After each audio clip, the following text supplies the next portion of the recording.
Hey everyone, welcome back to Make It Happen Mondays, where we talk about sales, business, entrepreneurship, personal growth, mental health, and everything in between with guests who I truly respect and I think make a positive impact on the world around us. And today's conversation is with Gil Allouche. Now, Gil is the co-founder and CEO of Metadata, the marketing operating system that eliminates repetitive marketing tasks and improves performance at the same time. And we had a really cool conversation. He's got a fun background. He started as a software engineer and then got into marketing. And he used his background in marketing to really start to look at it from a truly analytical way, which puts him in the top tier as far as marketers are concerned, because it's not necessarily about art, it's about science and more of it these days. And we had a great conversation about how to build and sell in tandem, right? Because we're always looking for that sales and marketing divide and how to create a better organization moving forward so we can complement each other. And that's where we went. We talked about ABM and how we can work together more effectively and how some of the best sales reps have a marketing background and how the best marketers have a sales background. And talked about measurement, what's important to measure, what's not. Talked about his outbound efforts and how they complement all the inbound work that he does. And then talked about AI and the impact it's having on us as an organization. And I got two different perspectives from him. One as a CEO and how he's looking at the future and the growth of his own business, and then how he's currently leveraging it in a lot of the technology and tools and resources he's using today. And last but not least, we talked about personal brands and how personal brand matters more than ever right now. So I really hope you enjoy this conversation as much as I did. Let's make it happen.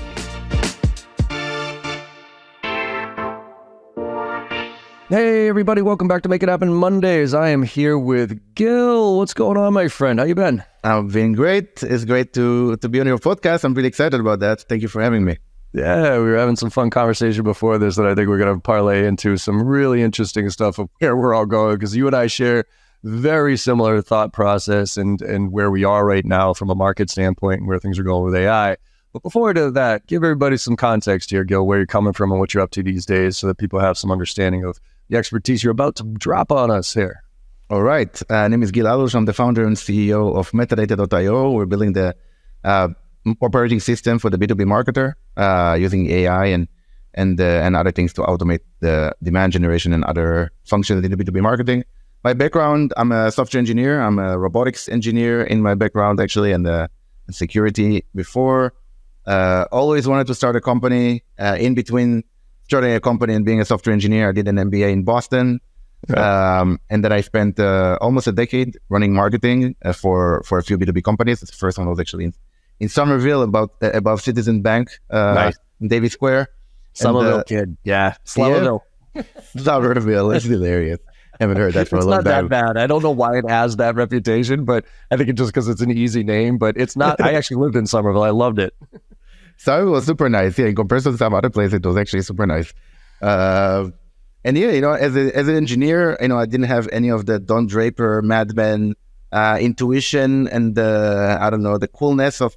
I didn't come up with like cool branding ideas. What I did do is I ended up using my technical and quantitative background to essentially experiment my way into marketing. I found a framework that I put together to guarantee that every company I go to, I can use data and experimentation and software to make pipeline happen for my sales counterpart. And after doing it a few times, I realized every CMO needs a technical marketer. What if we can build the technical marketer and essentially bring marketers back to doing creative, strategic content work and move away from UTM tags and buying CSV files and doing attribution and logging into 7 different systems to launch campaign. And so remove them from all the technical, repetitive, and mundane and move them back into what they signed up for when they chose marketing as their career. And I'm solely focused on that area in B2B marketing. Of that. And I think that's where we're going to take this conversation, because I think AI is going to be able to take care of a lot of that, both on the sales and the marketing side of the house. And I'm curious, look, you drive a lot of, the whole idea is inbound, right? And even HubSpot right now is they're trying to go all bound right now because it's not just inbound anymore. How do you see the relationship? Because give you some context on this question. I fundamentally, my background's marketing, right? So that was my degree. And I look at sales and marketing as almost two sides of the same coin, in the sense that I believe sales reps need to become mini marketers right now because it's all about positive impressions, right? So that cold call, even though it might not get an immediate response, if done well and left a good impression and a good voicemail, that might lead to somebody saying, oh, and that familiarity with it. And, oh, okay, so the next time I hit it. So what's your perspective of right now, especially with all the AI stuff, the relationship of sales and marketing and how they work together? Because I think it's changing drastically right now. And I'm curious from your perspective, as somebody on the front lines of the marketing side of the house and how it affects sales, how you see it. First of all, I completely agree that it's the same thing in two different sides. I also completely agree that sales, I think the best marketers have been sales before. And I think the best salespeople have some marketing, I don't know, some marketing hustle going for them. I agree. I remember being a VP of marketing for this company, for this startup. And there was one day that me and the head of sales were just like butting heads, and we just like, a classic argument between, because we were not closing deals. So like, who's to blame? Is it sales? Right. It's marketing. I will be blaming him. He'll be blaming me. And then, then we went to Vegas, and I had many beers and a burger. And fast forward that magical event of us just spending some time face-to-face together. The next week, instead of sitting across from one another, we sat next to one another. Every smart list I built in HubSpot, I built together with him, with the head of sales. He actually gave me a lot of his credits from, I don't remember what system. It was not Luminify, it was something else, something with Rain, I think. Long story short, I remember that time it changed the way I saw sales. And I realized the VP of sales is the only person who's going to get me a seat at the table. It's the only person I actually need to make sure is successful at their job, versus think about them as some kind of other entity that it now has to take what I did and take it to the next level. No, it's completely different. And so I think the relationship with sales and marketing should be the tightest. Yeah. It should be based on trust. It should allow for some failure on both ends. The feedback loop has to be intense, super fast and brutally honest. And I think those organizations are able to create that level of honesty. For example, in Metadata, I need to see my head of sales and my head of marketing like this. Yeah. I need to see them building trust. I need to see them hanging out together. I need to see them coming up with ideas and initiatives and closing them together. Because I think that's where the magic happens. So absolutely, I think that's fundamental. And organizations who don't do that, who are still kind of thinking, oh, it's a different kind of job. Well, we're going to build the leads, but they have to do a good job and develop them into a closed deal. It's extremely correlated. There's a causality between those two. And if you don't understand and deal with it from the very first time you even send an email out, you're not doing it right. And just for the last point, what you mentioned about outbound emails, even if they don't close a deal. Yeah, we have one of our largest customer, ThoughtSpot, Logan, who was like a marketer and a salesperson back in that day, and an SDR. He sent an email. Yeah, it didn't make sense. He did the demo. This person who was getting the demo was working at a small startup, so it wasn't a fit. Fast forward 4 months only, she took a job at ThoughtSpot. The first company she called was us. Yeah. And we closed a 6-figure deal. And so absolutely, it's you don't know what will happen with that outbound email. It's not just transactional, that moment it will close or not. But so I didn't know I was going to go this, but this is interesting to me because I think a lot of it has to do with how they're incentivized, right? And I want to get some tactical things from you of how do you align that. But a lot of times, it's SQLs, MQLs, and moving more towards the all bound, if you will, and attributing credit. Because I remember here, for instance, when I had Morgan on my team, Morgan Ingram, he would do a lot of outbound, right? And he would, and all of a sudden we'd get an inbound. And at the time I was getting all the inbounds, and I would look at the inbound and it would be, and then I'd look in Salesforce at the time and I would say, oh, look at all the activity that Morgan has had into that account. But he was going after that account, but like the executive level, right? Now I would get the lead inbound from somebody else, non-decision maker, but it was from that company. And there's no way you can tell me that wasn't because of his efforts, right? So how do you track attribution when it comes to getting credit, because that's ultimately, unfortunately, a lot of sales reps are coin operated, right? It's like, I will do this if I get paid for it and if I get credit for it, but if I'm not going to get paid for it, I'm probably not going to do that activity. So, or I'm not going to see it. So what are your thoughts on even structuring your comp around who gets credit for what? Are we still in the world of marketing gets base salaries and sales reps, it is what it is, and whoever gets credit, we got to do a round robin thing? How can we fix that part of it? Because I found that commission plans solve a lot of problems. First of all, I think you can educate me so much more on this than I can possibly contribute, but I'll try to contribute my 2 cents of what we're doing here. Our marketing, since the day I hired the first marketer, it was not about leads. I told him, you're going to get a big portion of your salary. I think it's 30%. Is your bonus, and it's going to be based on pipeline. Nice. And over time, we'll actually get to that pipeline number. It was okay, so at first it was MQLs, then he was let's do SQLs, and today it's pipeline. Mm-hmm. So pipeline is the way we measure the marketing activity. Now, in order to make sales do outbound, we added an outbound bonus component. You're right. Anything with sales, I've learned, if it's not in the comp plan, it's not happening. And I'm almost thankful for it, because I can predict what's going to happen based on the comp plan. So at least there is no guesswork. But we need to compensate marketing for us to explain to them, if you generate 1,000 leads and it's one SQL, you generated 1 lead and 1 SQL, I prefer the latter. A lot less noise. Do that. Spend all the money on the right ones. And they get, if they don't have pipeline, if pipeline is not happening for whatever reason, then they know it's in their responsibility. And the way we do attribution is yet to be solved, right? You ask 1,000 companies how to do attribution, you get 2,000 answers. Yeah. And we try to look at 2 things. We have the account journey, and we infer a lot of data from it.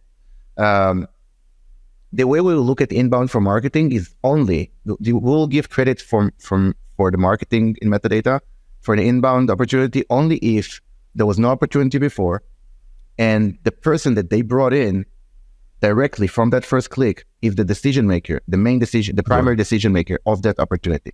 So nice. It wouldn't happen without the campaign, and we wouldn't bring the buyer without the campaign. Now you get. But if of course, a sales or an SDR is doing 15 outbounds, and then someone from that company is signing in, the conversation happened there. Someone was like, hey, I got this email, check out this piece of software, and then you got the inbound. That's all the SDRs or the salesperson's credit.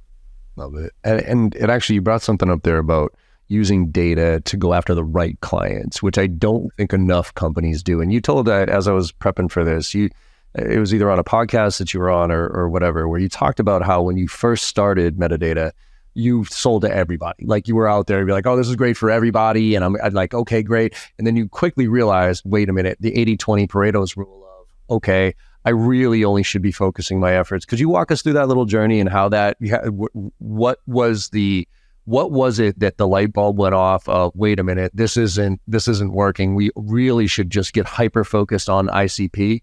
And then how you use data to try to find that true ICP. So, but walk us through your journey of that light bulb going off at first with metadata.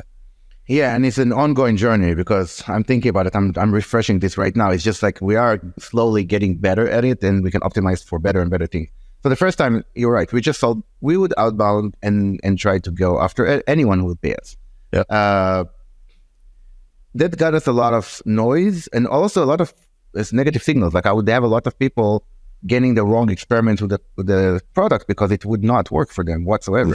Actually, the product didn't even work for us, metadata, when we were early. I was worried 4 years ago when we tried to use it and it didn't work. I'm like, shit, is this thing working at all? Because it's not working for me. And I built this, but it was really not a fit. Only at a certain stage when you're growing and you have a demand generation function, then in a budget, then it makes sense to optimize it. So we at the first stage, we sell to everyone. Then we realized, okay, we're losing a lot of time here. The SDRs are spending, and the salesperson is spending time on someone who for sure will not be a customer. Right. And so that was what we've done there is we basically built a criteria based on the closed one. We saw the closed ones that look good. We broke it. We enriched the hell out of that data set. We learned everything there is to learn about the company that do become closed one. And then we did it a few more times. We've done it a few more times since. The last time we've done it is not just based on the closed one, because today we know how to close like new logos. I wouldn't say it's all far from it, but it is a fairly like if you tell me, hey, Gil, can you bring in 50K deals at a certain velocity next quarter? We can take care of it. The problem that it becomes, do they stay? Do I bring in the right customers who actually are at 80, 90% retention? And that's how we optimize today. And so today what we've done is we looked at the customer with a high health score. We're actually crushing it on the platform. And the ROI is there. The ARR is healthy. The renewal rate is healthy. Now we take that cohort, we enrich everything about that, and now we break it down into who is our ICP. And now we only market, we broke it down to now tier A accounts, tier B accounts. We only go after tier A and tier B accounts. And we even bring a customer success person today or a customer at the beginning of the call, beginning of the sales cycle, so that they can tell us and help us understand and help the customer understand if they're a good fit, not just from a budget perspective, because there is also change management with metadata. Maybe we'll get into it, but once you use AI, it's not like a marginal change. And I can do the same work you've done, and now you have to do something a little bit different or an hour more a day. It is something fundamentally different. When you let a piece of software essentially make decisions that you otherwise have to make, you have to completely change the way you do it. And there's a certain kind of persona that is cool with that. And there's a majority of the personas where, AI is still more frightening than exciting. And today we're actually trying to account for that in the sales cycle. Is this a modern marketer who is cool? She's cool with the change. She's cool with letting technology take over. She's cool with letting go of all the technical mundane tasks that she may have done in the past. And we try to actually, and so the ICP is really evolving to be even psychological to an extent, and that personality. And that's what I think is AI is going to have such an impact on, because now that data is there too. The personality, crystal nose and that type of stuff, I can actually see, and also it's funny, I used to look at, the kind of analog way of dealing with this was I would look at somebody's LinkedIn profile. And because I always said that when you're talking to people specifically below the power line, right, it's not the worst thing in the world to talk to a non-decision maker. Right? Obviously we want to talk to decision makers, but there's two types of people below that power line, if you will. There's people who are always going to be below that power line, are not your change agents. And then there's the people that are on their way up. And so my analog old school way of doing it was looking at your LinkedIn profile and seeing every job you had. And, were you in the same exact job for the past 10 years? And actually now to me, that's a negative, even though in the past that was a positive. That to me is a negative, because it's like, wait a minute, that means you haven't evolved, you haven't changed, you haven't really done anything. Look, you can stay at the same company, but show me that you've moved up 2, 3, 4 times in the past 10 years, right? So I would look for that trend to see, okay, yep, this person's moving up, right? So we're actually getting to the nuance. I love this, and this is where I think we can make a lot of insight, is that evolving ICP to find that true sweet spot. Because when you find it, the sale, I'm not saying is easy by any stretch of the imagination, but holy shit, is it easier. And are you finding that? Are you finding that those leads that you drive inbound with those 20% with a hyper focus, you get far less quantity, but higher quality and higher conversion ratios? Yes, absolutely. And there's still work to do. Like we're still trying to figure out, you're mentioning crystal nose, and I'm like, yeah, shit, I should be using those signals. Like, you're right, totally right. Like that's a great ecological data point. But absolutely, when they're, either when we have a customer who heard about us from another marketer, who's done the change, done the change management and got to it where they are super fast. When we talk to, if we talk to a C-level, sales cycle is like shortened to a week sometimes. Because, you don't have to convince a CEO to do 10x with the same resources, right? But you may have to do it with an agency. The agency is like, no, I don't think I want to cut my margin by 90%. And so, when we hit the right, or a repeating customer, repeating customers are crazy. We have this cohort, I think about 30% of our customer base are repeating customers, and they take us within a week to a new company. And it's just fascinating to see how these deals are closing so fast. Trust is already at like 100%. There's no, we just leap all those things that are otherwise blockers, we just leap through them. So the life is very different, and they know what they're signing up for. I am never worried. Like, I have a new customer, a fourth-time customer, and I'm like, he's gonna be successful on the platform for sure. I know exactly his MO for taking in technology. I know how he's going to train these people. He's going to take professional services first, etc. I know he's going to get to an amazing result, and I just don't have to worry about it at all when it's the right customer. It's just everything flows naturally. And so, what are some of the tactical things? What are some of your favorite kind of demand gen? Like, once you've gotten real tight on that ICP, right? Because right now it is so hard to stand out. To break through the noise. It is deafening right now, and it's just going to get worse. And I personally think that the SDR BDR role is going to change drastically. It's changing in front of our eyes, and it's going to be more marketing and operations and roll under that. We're going back to full cycle sales because of the noise. And I do also think that our inboxes are going to be filled in the next 6 months or so with super personalized, super relevant emails.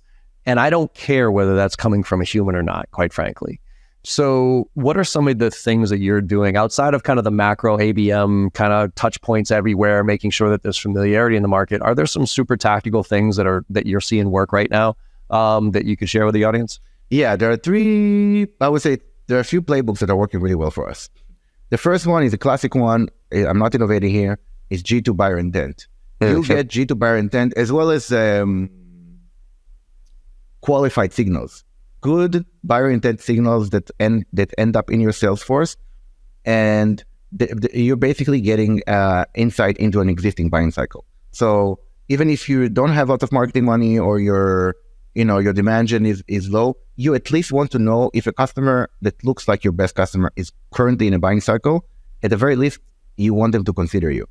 So using G2, giving prospects who are in a buying cycle, and they're in buying cycle, using those signals, you give them a piece of content that usually helps them make the decision which one to choose.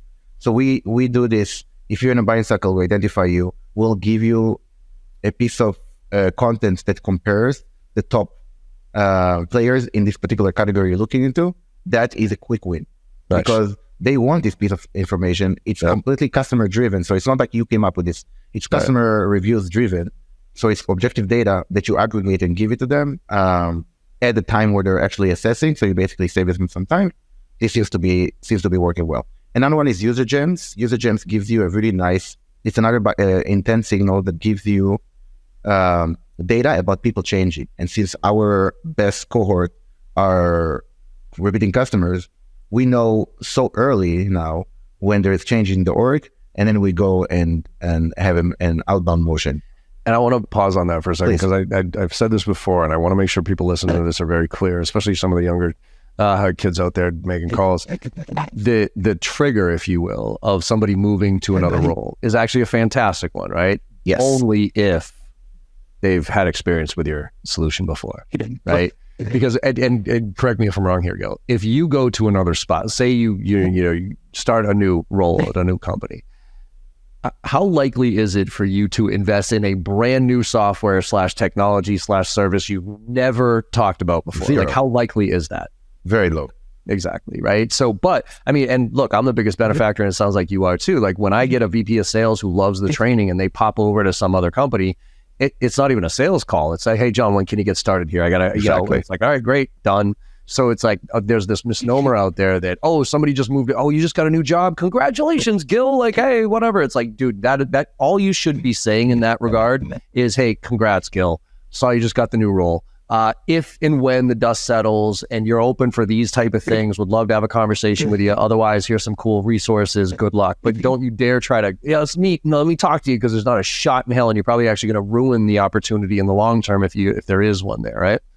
Yeah, it's just one out of 100 other emails the person is getting. Right. You're starting your job, you got a new fundraise, you're getting like 1,000 inbounds in your inbox because of that event, and it's always the most non-personalized, personalized email.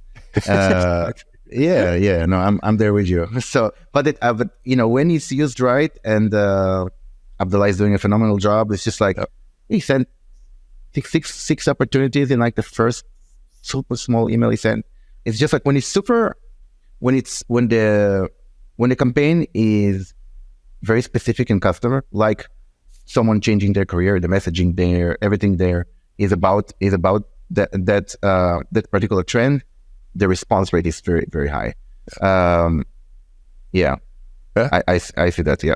What was the third one? So there's the intent data, there's the people moving in others. What's the other play? You said there was a third one that you play. There is another one that might not be, I don't know why it's not more popular. It is the convo ads and document ads. So in LinkedIn, there's a particular type of ad type that is actually more like an email. And within LinkedIn, you can choose the particular personas who are getting it at particular companies. So you can set it to a very particular list, an ABM, if you will.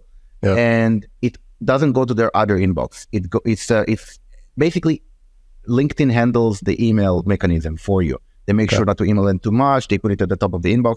And what we do is we use that in combination with a gift card and say, hey, if you bring a qualified, if you're an ICP for us, you're qualified and you take a demo, we'll give you like a $50 gift card. And we use document ads and convo ads campaign type because we know that they actually reach it. That is another way for us it's a pay for play, but it's a guaranteed demand from the right ICP. The only thing you don't have is timing. You don't know if it's the right time to buy, but it's the right person. And it's, so that's been working really well for us as well. If we ever have to complement, then it works. I will say we're trying to do less and less of that. And we're now we're tapering down the paid and we're ramping it up with a lot of content instead. And so content is becoming, I think, slowly but surely our biggest driver.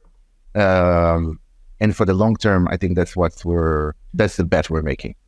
And so what type of content you putting out there, right? Because I think there's a lot of different ways there's the advertising content, obviously, and then there's this type of stuff that we'll cut up and we'll do little snippets and video stuff. And then there's ebooks. And I mean, is it everything? If you were starting right now, or you were advising somebody and mentoring somebody on starting, what would you tell them to start focusing on from a content standpoint? Yeah, and it's never everything. If the answer is everything is always the wrong answer.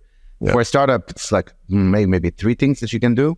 I would say if you're a startup and you're trying to build pipeline and you're looking at content as your way, first of all, be like brutally authentic and honest, because there's so much bullshit out there. There's so much bullshit in SaaS, extra bullshit in MarTech. Like your pricing page doesn't have pricing, put it there and then talk about it. So there's the content. I would say the biggest one is value add for the customer, where they can read it and immediately take action on it. So for example, playbooks. We have metadata.io/playbooks, super popular area. It's like our customers many times write the content, and we put it in a template where if you follow these instructions, it's going to take you this much time, and you're going to likely to see this outcome out of it. So like very tactical, workshopy kind of content is very, very helpful. The other one is data. So we are our most famous, most popular piece of asset that we have is the benchmark report, which basically we aggregate and anonymize all of the data that we have to show you like what call to action gets you, more clicks. So what kind of content gets you faster sales cycles, so on and so forth. We break it down by industries and company size and stuff like that. We give the report, but what I find is people are way more excited about is getting the data in a Tableau and playing around with it to see what makes sense for them. Those are very, very, very successful. We could work on some together because I did that with Gong, and I actually use that. I'm curious your perspective on personal brands as they relate to organizations, because with Gong, look, Gong, Chorus, Exec Vision, right? And at the time, and I don't even know the third one. Yeah, exactly. Well, tomato in a lot of ways, right? Yeah, one's a little bit better in these areas and that type of thing. And don't get me wrong, I love Gong. But where I saw Gong hit the map was when Chris Orlub first started, and using the Gong data to do those little snippets and then say how it was relevant. And I mean, that changed my training, quite frankly, because I was looking at that data and I was saying, holy shit. And thankfully, a lot of it complemented what I was doing, right? But there was a lot of stuff that conflicted with what I was talking about. So I would use that to test, and I would say, okay, And then we actually did a whole series around it where I would, and a lot of the Gong data is integrated into my training. It's like, on average, best reps do this, average reps do this, and this is why you do that. And it was super tactile and got tons of traction. But then Chris went and took a job internally, right? He took a sales job, and all of a sudden you didn't hear from Gong at all. And then Devin Reed came and started doing the same thing, blew it up, right? And now Devin Reed took another job, and I haven't heard much from Gong in quite a while, quite frankly, right? So one is, I think you're spot on, is like anything that is high value and not gated, right? So it's not like you got to give me your stupid fucking email address to get this super highly valuable piece of thing, because I'm going to associate the value regardless, and I'm going to get pissed off if I can't get it. So, but as that ties to personal brand, because quite frankly, and I won't name companies, but there are other companies that are doing that with data, but the company page is posting it. So it's getting very limited traction. But when Chris Orla posts it, the personal brand, so how do you look at personal brand as it relates to your marketing efforts, right? Because I do think there's a lot of companies right now that are still worried to let their sales reps build their personal brands, to let somebody, a person represent their brand, because heaven forbid, what if that person goes away? I mean, like Devin Reed, right? They will. So how do you look at that right now from a CEO standpoint? What would you advise other CMOs, CEOs as far as personal brands and how they relate to your marketing efforts? Look, personal brand, I think is significantly more powerful than a company brand. Let's just start there. If there is no first name, last name, then it's very hard for me to identify with that entity. Just, there's no face. I'm like, who is this person? Like I say, the company social page, it's like, it's whatever. Right. I think a personal brand is so much stronger. Absolutely. If you did a great job in building a personal brand, that person will go away. They're not going to work for you forever. No one's going to work for you forever. You're not going to work for your company forever. So they're going to bounce at some point. And you did well when they are doing extremely well when they leave, right? They're doing consulting usually afterwards, and they're just like bombarded with and I have that with some of my former employees. They texting me, thank you for your great 4 years or 3 years, because all the success in metadata now is translating the crazy, consult. And that's amazing. I think the danger for me, the fear gets over the opportunity, the excitement, when a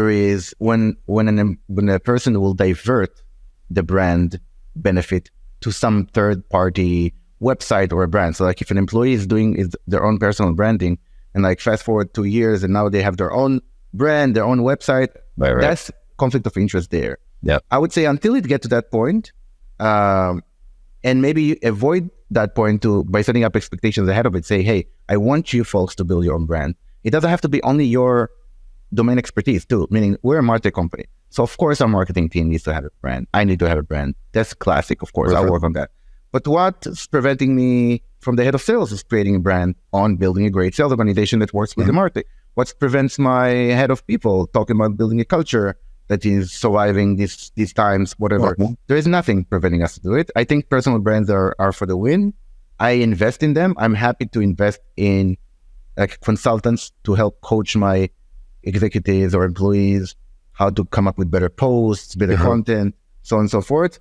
I'm all for it, knowing that it's going to be a benefit for the person and a benefit for the company. And then at some point, it's going to be only benefit for the person, and that's okay. I think you have to be cool with that.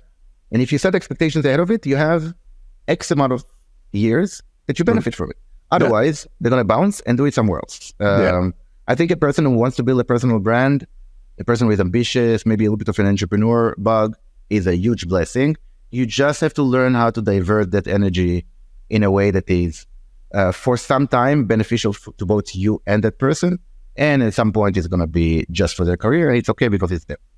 Do you recommend, because I love them, and I always look at it as, I'm always hiring my replacement. I'm always trying to build, my goal is I always say when employees come on board, what's your pursuit of happiness? What does happiness look like for you, right? Because my job is to help you get there. And I know I'm a stepping stone to get to that point, but I'm going to do everything I can to get you there. So let's have an open conversation about this. If you want to build your brand, and this is exactly what I told Morgan, by the way. I said, look, you're on your way. You're at a different stage than I am. I'm 47 years at the time, 4 years old. I got a wife and a kid, and you know, I've got my business here. You're a 23-year-old kid. You're on your way up. I looked at him genuinely. I said, look, give me 3 years. Give me 3 years. I will teach you everything I need to know. You need to know on how to run a business, but I need you to bleed for me. I need you to go out there and like build your personal brand, but have it make sure it's tied to JB sales. So there's a benefit for both of us.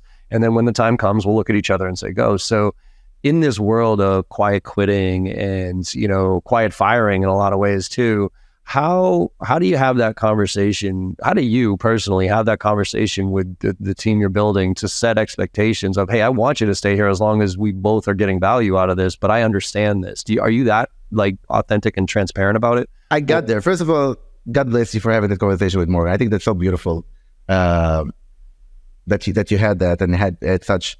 I think it took me time to graduate to that level. Right. At first, I wasn't like that at all. No, at first, I would take every person leaving, any person doing anything else outside of metadata to heart in a bad way and get super negative about it. That's like my first few years. My last few years, I'm the person that you've described. So, you know, I had a boss who working for that company, Spotfire in Davis Square. I had a boss. I wasn't a great employee, you know, like, you know, entrepreneurs are usually not great employees. No, we're terrible. I had, we're not the best. And so, you know, I had like this relationship with my former boss there. And he quit and he moved to the competition. And so then I had this new dude, Boston Italian dude, Lou Giordano. He was my, if you listen, you're a great person. You know, he came in to this like problematic employee and, you know, he managed me so differently. He was like authentic, positive, wasn't trying to force, you know, ego on me, like none of that shit. He was like, yeah, I know, I get who you are. You know, this is what I need. And I was an H-1B visa. So I was like strongly attached to the company. H-1B visa, when you're an immigrant, you have to be sponsored by the company.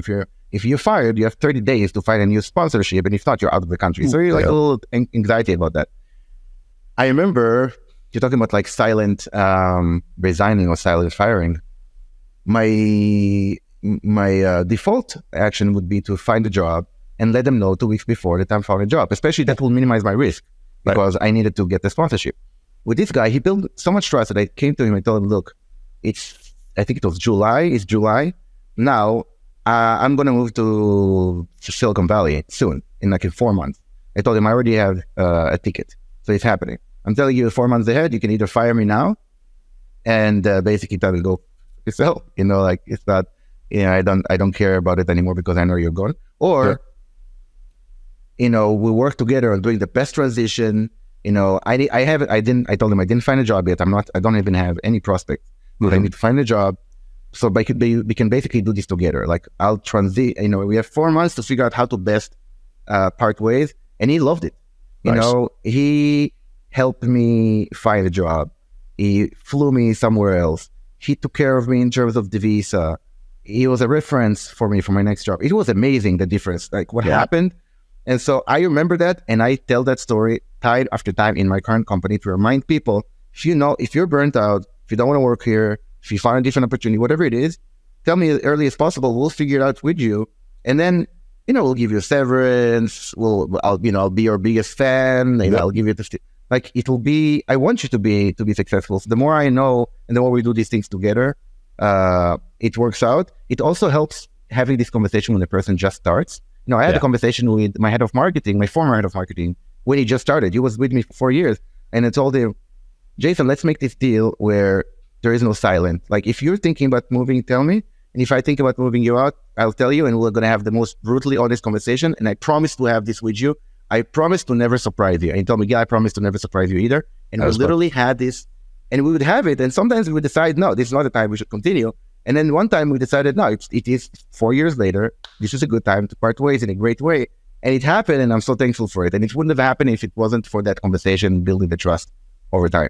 Yeah, I love that. I have the same line I actually tell people when they come on board here. Look, I won't surprise you. You don't surprise me. Like and I tell them the only time you will be surprised is when I'm surprised. You know what I mean? So it's like, I mean, obviously there's certain things you can do as a founder. There's certain, you know, if you get an acquisition thing, there's only so much transparency you can legally, right? Exactly. That would jeopardize the whole opportunity. So unfortunately, there is a level of transparency that you can't cross but I think the more you set clear expectations with people about who you are, what you're all about, where they're going, where you are, you get far more healthy organizations, because people want to stay longer, and B, when they're done doing what they're passionate about, they go find something else. And quite frankly, leaders out there, if your reps are no longer passionate about doing what they're doing, you want them to leave, because they're not going to be good employees for you. They're going to ultimately wither away at the foundation you've built. So I love that mentality. Let's talk a little bit about measurement, right? Because I think a lot of this, it comes down to, I mean, you come from a data background, and, you know, as it relates to employees, we can measure all sorts of stuff about them, but I think the expectation is more important. But when it comes to go-to-market strategies and messaging, for instance, right? We talked earlier about the agile framework here of making sure that you're constantly minimum viable product, get it out there, get feedback, iterate. So how do you, let's go to the messaging side of your message and your approaches. How often do you evaluate your messaging to see if it's working? And how often is it changing right now? It's quite fluid. We update the messaging, I would say, probably twice a year. Okay. And the catalyst for those changes will be a lot of customers. So a lot of gong calls, for example, will tell us what keywords our customers are using or our prospects are using to describe us. And if it's different than the way we're describing ourselves and it's good, then we'll tailor it towards whatever they're saying, because that's what's happening in the room when we're not there anyway. Another one would be when we use messaging to fix a gap. For example, with metadata, a year ago, if you looked at our website or our messaging, you'll be like, metadata is this magical box that you buy, and then you click, you press the button, and there's pipeline coming out the other way. And that was cool, because that was the situation for 33% of the customer. Those, modern, futuristic, like that worked for them. They figured out how to make it a magical box like that. But we realized for the remainder, that's not the case. You have to work, you have to do change management, you have to do marketing in a different manner, completely much more connotative and scientific. You have to be open to AI taking decisions for you. There's a change management, essentially. And because of that, we're changing the messaging to reflect that gap, so that when I'm a prospect and I'm going to the website, I'm not going to read their magic box, but I'm reading it's a magical software that I have to put time and investment into to make it work. And so these are usually the sources and the resources that we use to update the... And we try to update it. We try to be fairly fluid with it. If every year the messaging doesn't change, it's almost a red flag to me, because there's so much happening in a year, and all this feedback is coming from the market. What are you doing with it? Do you think with AI and what you know about it right now that we are going to get to a almost a just-in-time adjustment to marketing by analyzing what you talked about, your ICP, and figuring out, we just got 3 new customers that fit a slightly different ICP, and this is how they talk to us on the gong. Do you think AI eventually is going to get to the point where all of a sudden, if you come to my website, Gil, it's going to say something different than if somebody else comes to my website, because you fit a different persona than that, and AI is going to... Absolutely. Yeah. 100%. 100% is going to be a one-to-one. Just like you go into Netflix and Amazon, you will go into any random B2B software website, and it should be fully optimized. I mean, 90% of the content of a website is irrelevant to me. Yes. And I want to just see the 10%, and I wanted to enrich that 10% with everything you know about me. Yes. That's what, because I remember when we first, my first company, we did the typical website, right? Where it was, tabs, and there was 15 different things. We put all sorts of great cuts and all this other stuff. And then after a while, we just looked at the data of the web traffic, and it was like the homepage. Yep, we got a huge hits on the homepage. A fraction of them click on this link, and we have 1% on our our blog, 1% on the contact, and all these. So it's like, why do we have this huge infrastructure for a website when really they only give a shit about one thing? And now I think it's about, I've always felt like this, you should be, marketing specifically should be in the choose your journey approach, right? Where you come to a website, you tell the website who you are, and based on who you are and what you're looking for, it brings you to different sections. Now, previously we'd accomplish that through a type form site type scenario, which again is a barrier to entry in a lot of this stuff. do you think it's going to automatically know who I am, or do you think I'm going to have to kind of self-select a little bit here? Because I want to talk futuristically, but then reality of where I think things are going. I think far future, yes. In between those two, I think privacy regulations will prevent it from being completely automated. So I think probably a hybrid between the two. Today I can tell you that you can know exactly which company is visiting you. You can also know exactly where they came from, especially if you created that campaign. You can create that attachment. You can close the loop. Even if it's a post on LinkedIn, you can close the loop. And you can also know the persona without the name. Meaning you can tell, the job title, the function, the seniority. All of that data is available today. If you want to get it today, it's available today for every visitor. The way you can augment it is by understanding where they came from, what kind of creative they click or content they consume, where they did it, what channel, so on and so forth. That will give you some more data. And then the final one is self-reporting. So asking a few questions, it's very delicate, right? Asking questions, because it's a drop down. Yep. But I think a few self-reporting questions, that hybrid will get you all the information you need. Yeah. And I think if all you did is just change the menu and eliminated some blocks on your website, if all you did is just eliminate some noise, you'll see a huge increase. Absolutely. So let's finish up on two things. One is two totally different topics, but I want to see if you can get them in here. One is, what are you seeing as a CEO, and how are you preparing your company to deal with what's the next 12 to 24 months? And then the other is,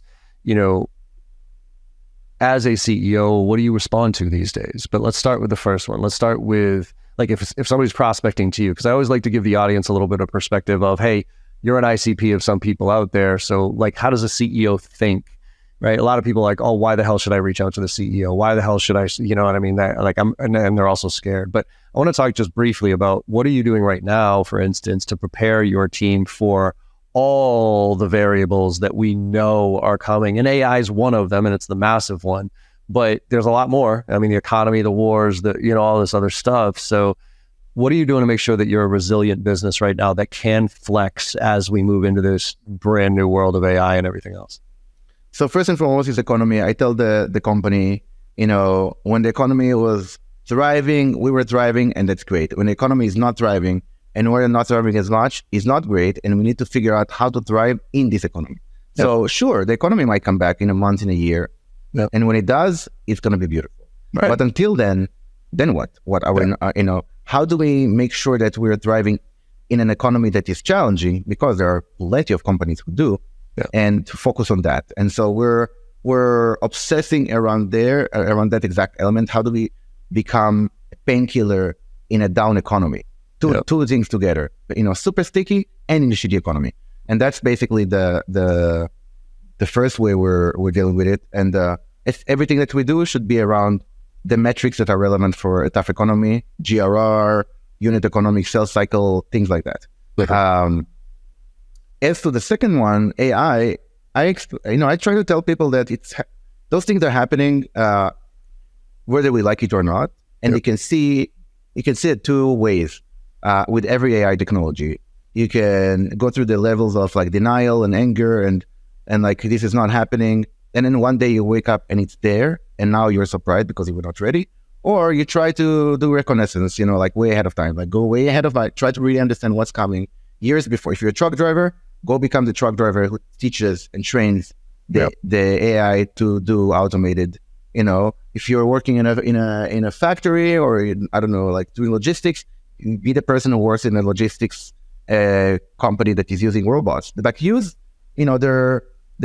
early adopters are out there. So if you basically jumped into the early adopters group, you just fast forward your career. You just figured out how to use something that you're afraid of to become actually the thing that you ride into the sunset. That's the narrative I'm using for those two. The and you might have you ever seen the movie Hidden Figures? Have I seen the film? I don't know. You should. If you haven't, see it again. And for this reason, so you have another analogy, because I use this one. It's when NASA went to the moon, right? It was the first time here in the States the U.S. NASA, went to the moon. And there was a subplot in there where all these women were computers. Oh, I've seen that. Oh, that's right? Yep. You remember, right? And then the head of the computers walked by and saw the IBM mainframe, and she said, holy shit. And she knew that was going to replace them. And she had two choices. One was go back and tell her team, holy shit, I saw that. We have to get better. We have to be smarter. We have to be better mathematicians, because we got to show them that we can do this better than them. Or option two, which was what she did. She grabbed the manual and she started learning it, learning how to use it, learning how to turn it on, learning how to maintenance it. And then she taught her whole team how to use it, how to turn it on, how to maintenance it. So when they turned that sucker on, the IBM engineers didn't even know how to use the fucking thing. And so those women went from 100% replaceable, 100% replaceable, to indispensable, because they learned how to use the machine. And I think that's going back to the 80-20 Pareto's rule. That's my fear to a certain degree. I'm excited because I'm trying to figure out this shit all in. But there's still a very large part of the population that is not being exposed to this, that doesn't think this is a thing. You know what I mean? That's going to impact them. And those little group I'm worried for. Yeah, I had goosebumps when you were giving that example. I think that's exactly how it is. It's exactly how it is. You either adopt it and write it and take advantage of it, or you're afraid of it and you make a decision out of fear and you're going to be replaceable at some point. So let's end on this 1-2 punch. One is, let's take you just as a CEO. Obviously, you get prospected to probably a lot by emails and calls. And what do you, outside of calling into your network and looking for referrals for things that you want, what was the last prospecting thing you responded to, and why? I answer all the time to prospects when it's good.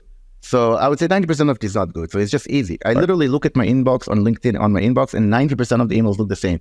I'm not sure if you saw my last thread, like they have like the introduction, like one employee introduces you to another. Like they have all these tricks.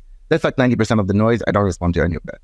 But then sometimes someone sends me an email that is short, concise, has value in it. I looked at your website, I saw you're competing with blah, blah, blah. These are the keywords. Or I did a quick analysis, and those are interesting. And I respond because they put time into, they put half an hour at least homework into this email. I'm going to put 1 minute to reply it and follow up on that. Now, it might be interesting, it might not be, but at the very least, I'm following up. And if they work with me, like if I tell them in the email, interesting, can you give me a sample data set? Can you give me pricing? And they actually follow up instead of trying to go back to their, okay, let's qualify, let's get him on a call. No, they're like, okay, here's the pricing, here's the value, here's the data set. Then they get direct access to the buyer. Then I ask my SVP of engineering, like, you put 15 minutes and give this a shot, because at the very least, their sales cycle is good. That's, that is working. So like maybe other stuff is working and they're excellent at other stuff too. Yeah. I love getting good prospect emails, actually. I appreciate that.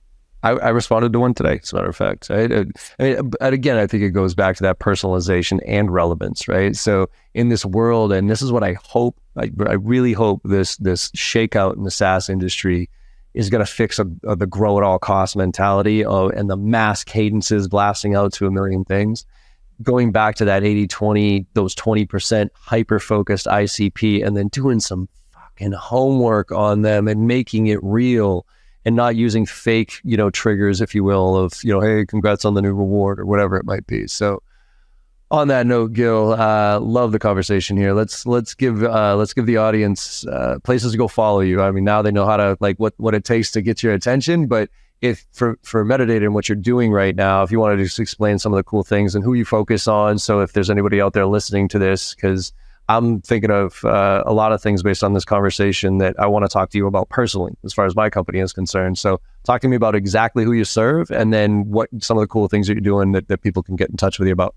Thank you for that opportunity. So, mid-market companies, 100 employees and above, if economical sustainable growth is something that you're investing in right now, you should check out, first of all, even without buying anything, just check out metadata.io/playbooks. These are customer best marketers written playbooks, how to do IBM, how to do outbound, how to do, branding in B2B, how to build a community. There are some really good best practices for B2B marketing. I think it's nice to start from a good baseline versus start everything from scratch. So if you're a B2B marketer, you should check out all the playbooks. They're free, and there's like line by line instruction how to do it. If you're looking to have a sustainable growth and building pipeline for a sales counterpart, you should check out MetaMatch. It's a free trial. It's 1 month that you can get a few audiences, and at the very least, it makes sure that even if you just spend $5,000 a month in ads, so you're not a fit for the metadata platform, you want to make sure that every dollar that you do spend goes to the right company, and within that company, goes to the right persona.